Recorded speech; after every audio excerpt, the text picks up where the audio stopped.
O turismo é um dos setores da economia que deve levar mais tempo para se recuperar após a tragédia no Rio Grande do Sul. Especialistas defendem que o Brasil tenha uma política permanente de ajuda ao setor. Daniel Lian.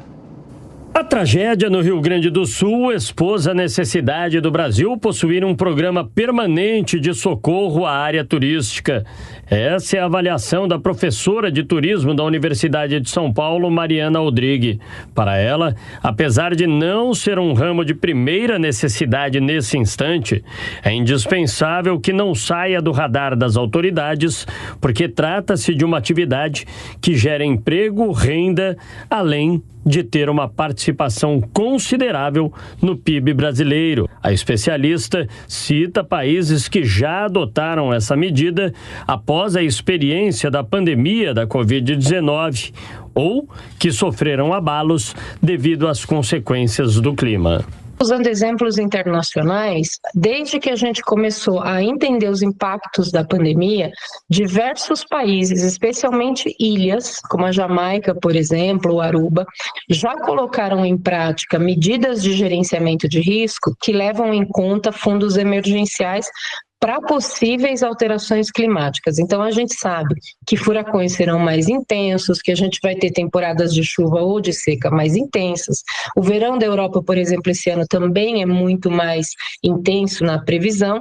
Então, todos os especialistas ligados à economia do turismo dizem que sim, há risco de interrupção brusca da demanda e que isso afeta empregos e, portanto, consumo e preservação da atividade econômica. O entendimento é que o problema hoje é no Rio Grande do Sul, mas no futuro poderá ser em outra região.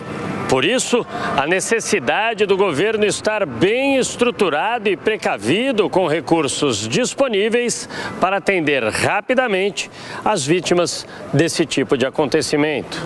A gente já precisa desenhar um programa constante, como se fosse algo em que o governo entende que no momento em que passarem as chuvas do Rio Grande do Sul, a gente volta para uma seca nos estados do Nordeste e do Norte, a gente vai ter períodos complicados com excessos de altas e baixas temperaturas em todo o país.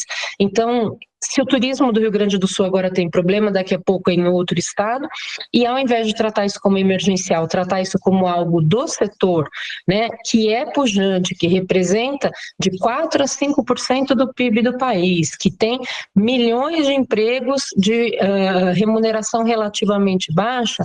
Então, acho que cabe sim pensar esse programa, claro, que no caso do Rio Grande do Sul é um programa emergencial, mas a gente não pode abandoná-lo na sequência sem pensar que esse programa precisa ter desenhos de permanência posterior vinculado com esses extremos climáticos.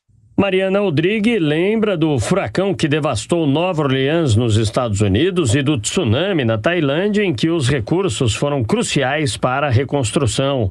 O governo gaúcho estima para a retomada algo em torno de R$1 bilhão apenas para o setor turístico estadual e defende a reedição de um benefício federal semelhante ao Programa Emergencial de Manutenção do Emprego e da Renda, lançado em 2020, para minimizar os prejuízos econômicos devido à pandemia da Covid-19. O Ministério do Turismo se dispôs a liberar aproximadamente R$200 milhões a fim de socorrer os empreendedores, proprietários de pousadas, bares, restaurantes, hotéis, transportadores, operadores turísticos e agentes de viagens cujas atividades tenham sido afetadas pelas consequências da tragédia.